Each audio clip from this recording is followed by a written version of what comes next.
신재생 에너지에 대한 수요가 늘고 있는 가운데 가정에서 태양광을 이용해 전기를 생산한 뒤 남는 전기를 밤에 사용하는 가정용 에너지 저장 시스템에 대한 관심이 커지고 있습니다. 윤영균 기자가 소개합니다.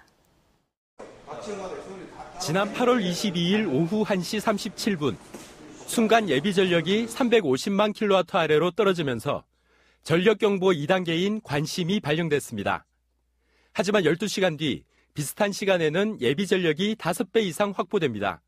새벽에 남는 전기를 저장할 방법이 마땅하지 않다 보니 피크 시간대 대규모 정전 사태를 막는다는 이유로 온 국민들이 한낮 찜통더위를 고스란히 견뎌야 했습니다.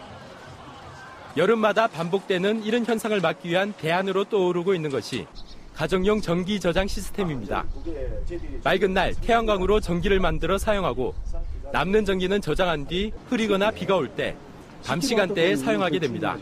저녁 시간대에 자기가 많이 쓰고자 하는 시간대에 충분히 전력을 사용함으로 해서 전력 비용을 낮출 수 있는 국가적으로 볼 때 큰 도움이 된다고 생각을 합니다.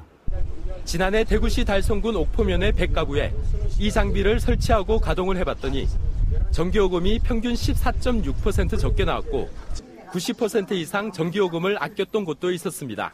저희들이 보통 쓸 때는 평균 자복 1년에 평균 자복 한 11만 원, 12만 원 나왔는데 지금은 작게 나올 때는 1만 2, 3천 원, 조금 많이 나올 때는 한 3만 원 정도.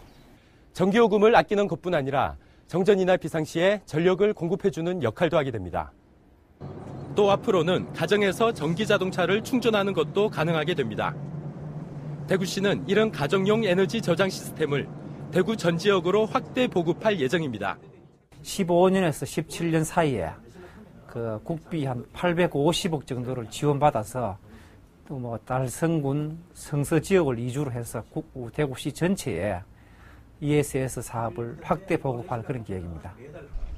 하지만 배터리 가격이 1,000만 원이 넘다 보니 기술 개발을 통해 가격을 낮춰야 하고 태양광 발전 시설처럼 국가에서 보조금도 지원해야 보급률이 높아질 수 있을 것으로 보입니다.